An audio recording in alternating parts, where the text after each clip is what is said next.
ठीक है, कल हम जो है फार्मूला पूरा लिखवा दिए हैं, कल का फार्मूला हम पूरा लिखवा दिए हैं डॉट प्रोडक्ट का। नहीं जी, अच्छा ठीक है, फार्मूला समझा दे रहे हैं। फार्मूला हालांकि हम नोट्स दिए थे आप लोगों को लिखने के लिए, आप लोग लिख लिए होइएगा और याद भी कर लिए होइएगा, इतना तो हमको कंफर्म है ना जी। हाँ कंफर्म है ना।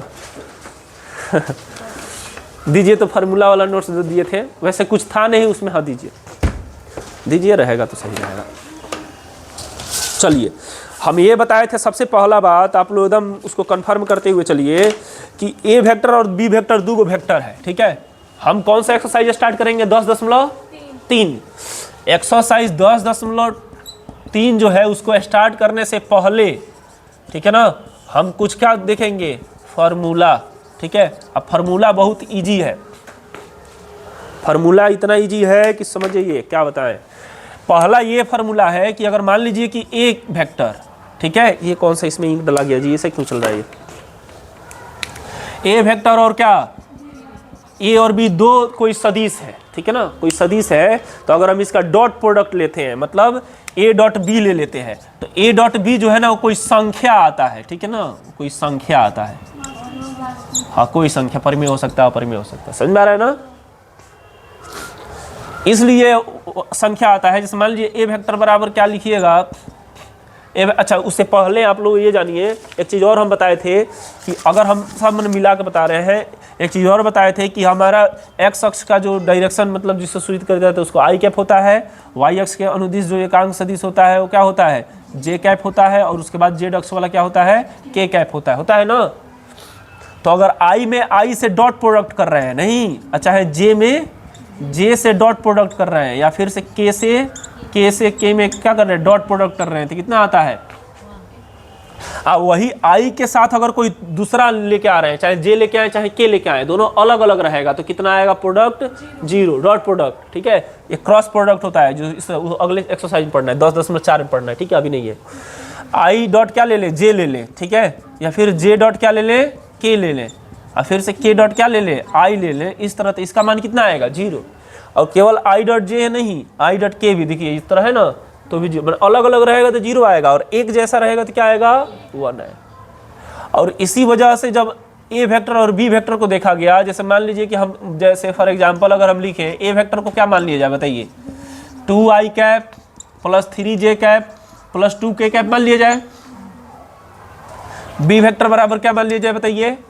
3i cap plus 5j cap plus केवल के कैप लिख दे रहे हैं, ठीक है। अब हम सोच रहे हैं ना कि ए वेक्टर डॉट क्या लिख दे? बी वेक्टर लिख दे।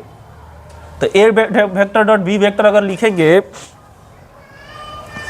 2i cap plus 3j cap plus 2k cap, इस तरह हो जाएगा।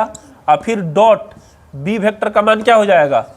3i cap plus 5j cap plus k cap, सही है ना। अब देखिए 2i कैप में तीनों से मल्टीप्लाई होगा, तो हमने डायरेक्ट मल्टीप्लाई कर रहे हैं, थोड़ा सा दिमाग एकदम खोल करके रखिएगा कैसे मल्टीप्लाई कर रहे हैं। जब 2i कैप में 2i कैप से मल्टीप्लाई होगा, डॉट मल्टीप्लीकेशन हो रहा है, ठीक है, तो 2 3 कितना हो जाएगा? 6। और i डॉट आई आएगा, तो i डॉट आई के बदले हम क्या लिखेंगे ना, तो 6 1 6, केवल 6 लिख दे। चलिए, इसके बाद से इसमें किसी से भी गुणा होगा ना, तो क्या आएगा? 0 ही आएगा। कैसे? 2 5 तो 10 हो जाएगा, ठीक है, लेकिन i जब j के पास जाएगा तो i डॉट j क्या होता है? 0 होता है, खत्म कर देगा 5 को भी, नहीं 5 दूना 10 को भी खत्म कर देगा। तो ना तो इसके साथ जाएगा तो कोई फायदा होगा, ना तो इसके साथ, मतलब केवल क्या आएगा? 6 आएगा।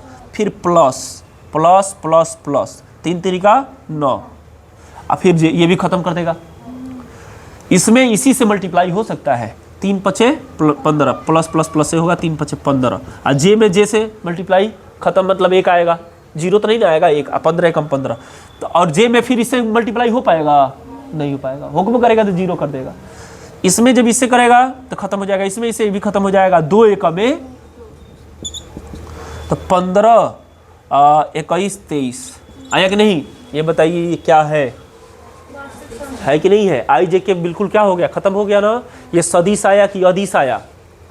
ये सदिश है कि अदिश है? अदिश है। इसका डायरेक्शन नहीं है, ना आई कैप है, ना जे कैप है, ना के कैप है। तो इसीलिए कहा जाता है कि ये जो है ना, ये अदिश गुणनफल है, दो सदिशों का अदिश गुणनफल। तो दो सदिशों का अदिश गुणनफल इस तरह सूचित किया जाता है, और दो सदिशों का सदिश गुणनफल ना ऐसे a क्रॉस b, और इसको a डॉट b। तो इससे जब हम कर रहे हैं तो ये आ रहा है कोई संख्या आ रहा है, माने क्या आ रहा है, अदिश आ रहा है, नहीं जी। तो ये बताइए जब इससे मल्टीप्लाई करेंगे तो क्या आएगा, तो ये अभी थोड़ी पढ़ना है, ये बाद में पढ़ना है, ठीक है, ये बाद का बात है, ठीक है ना, ये बात ये अभी पढ़ना है, ठीक है ना। तो इसलिए हम इसी पे ज़्यादा फोकस करते हैं। ये बात बहुत अच्छा समझ में आ रहा है ना। दूसरा चीज़ ये हम बताए थे कि मान लीजिए, ये सब नोट करने वाला बात है। दूसरा चीज़ ये बताए थे कि मान लीजिए ए वेक्टर है और कोई बी वेक्टर है। ए वेक्टर मान लीजिए इस तरह है, बी वेक्टर इस तरह है, ठीक है। कह रहा है इन दोनों के बीच का कोण क्या है, थीटा है। तो आपको थीटा पता करना है कि भाई थीटा कितना है। तो उसके लिए फॉर्मूला आता है कॉस थीटा। कॉस थीटा बराबर होता है ना A vector dot B vector upon A vector का मापांक इंटू बी वेक्टर का मापांक। और जब वही थीटा का मान निकालना है ना, तो थीटा बराबर बताए थे ना, कॉस इधर चला जाएगा तो इन्वर्स हो जाएगा।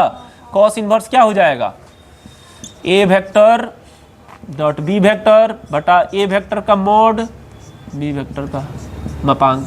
सही है ना, तो थीटा आ जाएगा। समझ में आ रहा है ना बात, ये हम बताए थे। और हम क्या बताए थे कि मान लीजिए कि ये ना एक दूसरे पर लंब हो जाए, ए वेक्टर बी वेक्टर पर क्या हो जाए, लंब।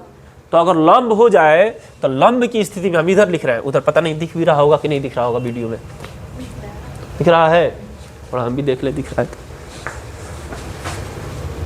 हाँ जी दिख तो रहा है, चलो ठीक है। तो दूसरा चीज एकदम बॉर्डर पर ही दिख रहा है। दूसरा चीज ये है कि अगर मान लीजिए ए वेक्टर बी वेक्टर लंब हो जाए, ए वेक्टर इधर होने लगे या बी वेक्टर इधर, आपके पास दो सदिश दिया है, कह रहा है कि क्या ये दोनों सदिश लंब है। लंब है मतलब थीटा कितना डिग्री बना है। तो हम क्या करेंगे, ए वेक्टर बी वेक्टर दोनों के बीच का कोण निकालेंगे। अच्छा एक कंडीशन निकालेंगे, लिखेंगे चूंकि cos थीटा किसके बराबर होता है, नहीं ए वेक्टर डॉट बटा इतना होता है ना। तो थीटा का मान दे दिया है कितना, 90 डिग्री ना, तो हो जाएगा cos 90 डिग्री। तो cos 90 डिग्री ए वेक्टर डॉट बी वेक्टर बटा, अब बिल्कुल एकदम ध्यान से सुनिएगा, cos 90 का मान क्या होता है, 0। cos 0 का मान क्या होता है, 1। cos 90 का मान क्या होता है, 0। A vector dot B vector upon A vector का मापांक इंटू बी वेक्टर का मापांक। तो जब इसमें इसे मल्टीप्लाई करेंगे तो क्या आएगा, ए वेक्टर डॉट बी वेक्टर बराबर क्या आ जाएगा, 0। सही है ना। तो अगर मान लीजिए पूछ रहा है कि दो वेक्टर दे दिया, कह रहा है क्या दोनों वेक्टर क्या है, लंबवत है कि नहीं, तो हम ज़्यादा थीटा उठा नहीं निकालेंगे, हम क्या करेंगे, दोनों का अदिश गुणनफल निकाल लेंगे। और अगर अदिश गुणनफल क्या आ गया तो कह देंगे भाई दोनों के दोनों क्या है, परपेंडिकुलर है, लंब। ठीक है। और उसी तरह दूसरा कंडीशन ये होता है समानांतर होने का, ठीक है ना, या संपाती होने का। वो क्या होता है कि अगर हम मान लीजिए ए वेक्टर डॉट बी वेक्टर निकाल दे रहे हैं, आ गया प्लस क्या या माइनस का आ गया क्या, ए इंटू बी, इसके मापांक माने दोनों आपस में क्या हो गए, बराबर हो गए, या तो बिल्कुल बराबर हो जाए या फिर चिन्ह में अंतर रह जाए, ठीक है ना, माने एगो 5 है तो एगो -5 है। तो इस स्थिति में बोलते हैं कि भाई ये लंबवत नहीं है, क्या है, समानांतर है। कौन सा नांतर है। और सबसे जो इम्पोर्टेंट बात था ना, सबसे इम्पोर्टेंट वह था प्रक्षेप, ठीक है ना। क्या था, प्रक्षेप। प्रक्षेप एक बहुत अच्छा टॉपिक है, प्रोजेक्ट प्रक्षेप ज्ञात करना है। जैसे मान लीजिए कि कहा जाए कि ए वेक्टर का बी वेक्टर पर प्रक्षेप, ठीक है ना। जैसे मान लीजिए कि परछाई होता है ना, मान लीजिए कि यह ए वेक्टर है और ये क्या है, अब ए वेक्टर का कहाँ पे प्रक्षेप, बी वेक्टर पे, ठीक है ना, छाया जैसा। तो उस प्रक्षेप का जो आर वेक्टर होता है ना, ध्यान से सुनिएगा, हम क्या बोल रहे हैं, किसका प्रक्षेप निकालना है, ए वेक्टर का। अब किस पर निकालना है, बी वेक्टर पे। तो जिस पर निकालना होता है पहले हम क्या करते हैं ना, A vector dot B vector लिख देते हैं। किसी का भी प्रक्षेप निकालना हो, चाहे ए का प्रक्षेप बी पर निकालना हो और चाहे बी का प्रक्षेप ए पर निकालना हो, हम क्या लिख देते हैं, A vector dot B vector. अब देखते हैं भाई किस पर निकालना है। अगर बी पर निकालना है तो बी का मापांक कहाँ हो जाता है, नीचे। अगर ए पर निकालना है तो ए का मापांक कहाँ हो जाता है, नीचे। नीचे नीचे ही होता है। समझ में आ रहा है ना बात। इस तरह मान लीजिए ऐसा क्वेश्चन आए कि ए वेक्टर का बी वेक्टर पर प्रक्षेप ज्ञात कीजिए, तो किस पर, बी वेक्टर पे ना, तो बी का जो मापांक है वो कहाँ रहेगा, और उसी तरह कहेगा बी वेक्टर का ए वेक्टर पर मापांक, तो ए वेक्टर पर है तो ए वेक्टर का मापांक कहाँ रहेगा, नीचे।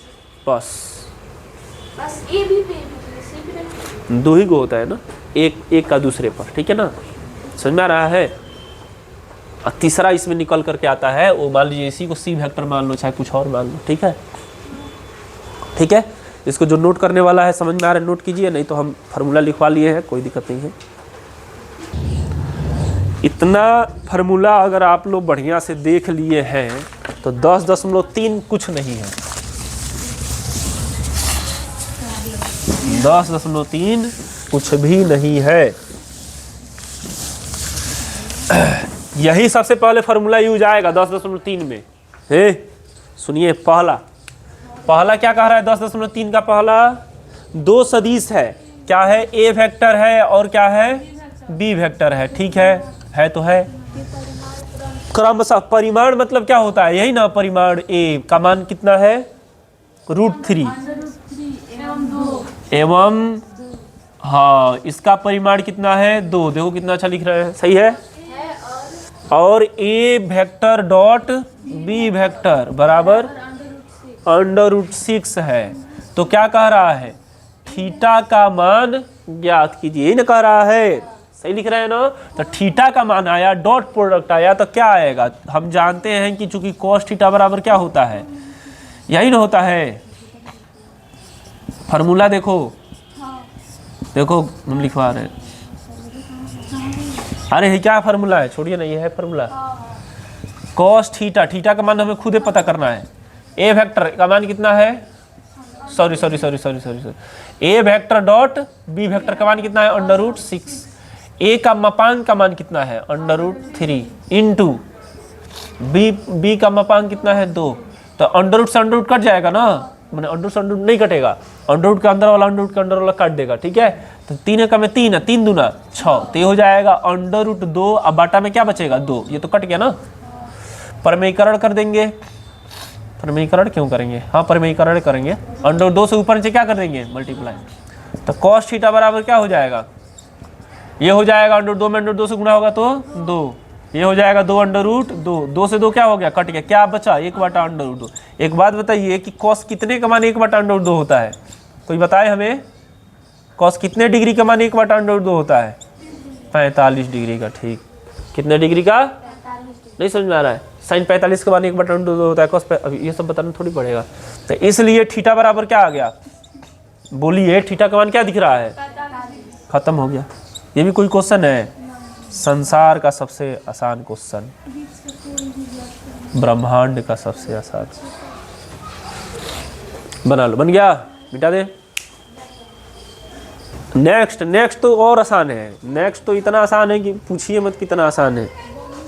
कह रहा इतना के बीच कोण बताओ, वही ना है जी, माना ए वेक्टर बराबर, लिखिए माना तब जाके जाना, जो पहला है वही दूसरा है, सेम टू सेम, ठीक है। क्या ए इनवर्स काहे बोलती है तुम, वेक्टर ए बोलो ना, वेक्टर इनवर्स, इसके ये 1 को इनवर्स बोलते हैं, ए इनवर्स। ये क्यों ऐसा चल रहा है, ये समझ नहीं आ रहा है, ये नया है इसलिए चल रहा है। चलो दूसरा, सदिशों ए वेक्टर बराबर क्या हो जाएगा, मान लेंगे कि भाई ए वेक्टर को क्या मान लेते हैं, नहीं इसको क्या मान लेते हैं, A vector i cap -2j cap +3 k cap तथा बी वेक्टर बराबर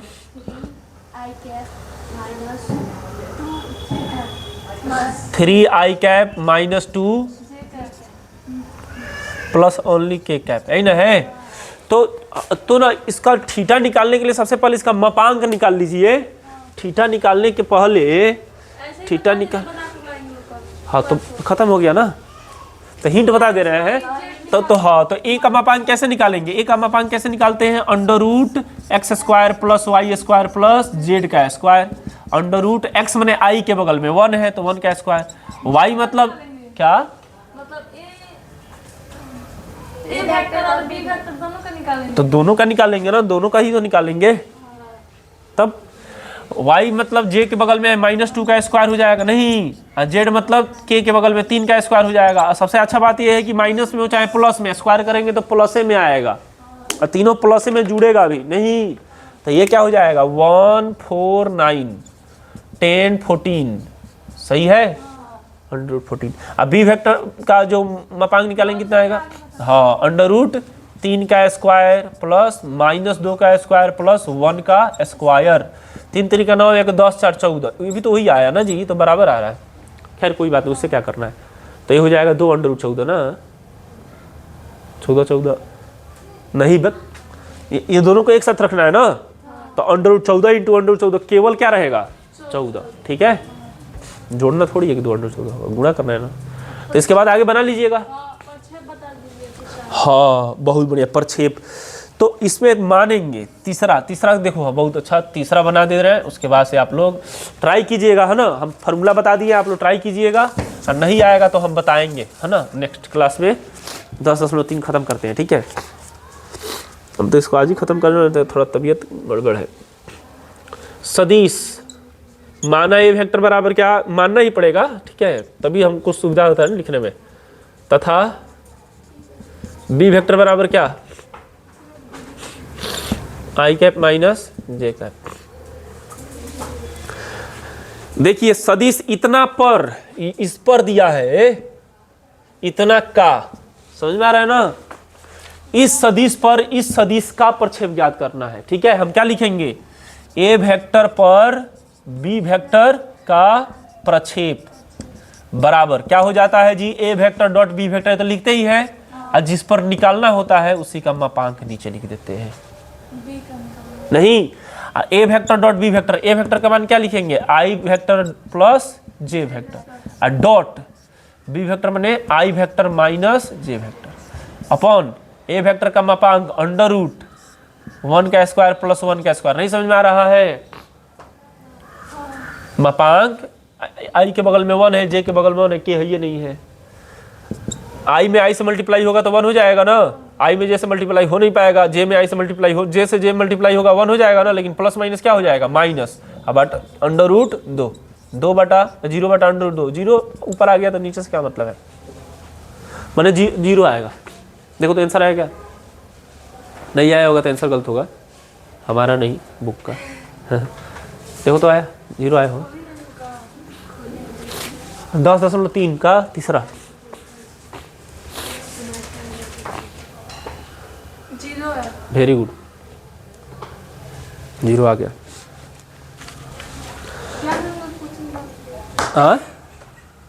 क्या? चौथा भी वही है, प्रक्षेप है कि नहीं? लेकिन देखिए इसमें पर जो है बाद में लगा दिया ना जी, तो देख लीजिएगा। बी वेक्टर को तब नीचे लिखिएगा ना, बी वेक्टर का मापांक नीचे लिखिएगा, बाकी सब तो वही रहेगा ना। A vector dot B vector प्रक्षेप में वही रहता है, ठीक है। दोनों जिस पर जिसका निकालना होता है, दुग होता है ना प्रक्षेप का, अगर मामला आ गया तो दोनों का डॉट प्रोडक्ट किसी को ये मानिए, किसी को भी, उससे कोई मतलब नहीं है। एक को ही पहले कोई मान लीजिए, दूसरे को बी मान लीजिए, तो इस बी, हाँ सेम ऐसे नहीं निकलेगा। अब इस पर कह रहा है, उसमें पर आगे लगा दिया था, हाँ नीचे भी वेक्टर का क्या मापांक आएगा। बहुत बढ़िया, यही ना अंतर हो जाता है।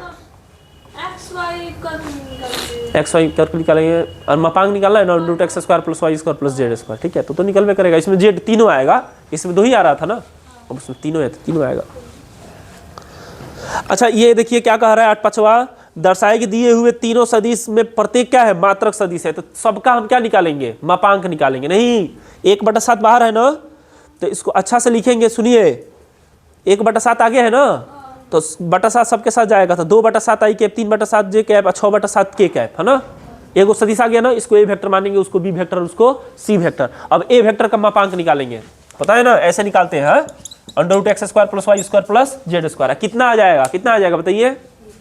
अरे देखो ना, कितना आएगा? 1 आएगा, आएगा ना 1। तो अगर 1 आ गया तो मात्रक सदिश है वैसे ही, अगर 1 आ गया तो मात्रक सदिश है। एक पीछे बताए थे इसमें सवाल, हाँ 10.2 का पहला 10.2 का पहला क्या कह रहा है? 10.2 का पहला परिमाण निकालने के लिए कॉलम। हाँ वेरी गुड, वही है। बस यहाँ पर परिमाण निकालेंगे तो कितना आ जाएगा? 1 आ जाएगा। कह देंगे मात्रक सदिश है। चलो सही है।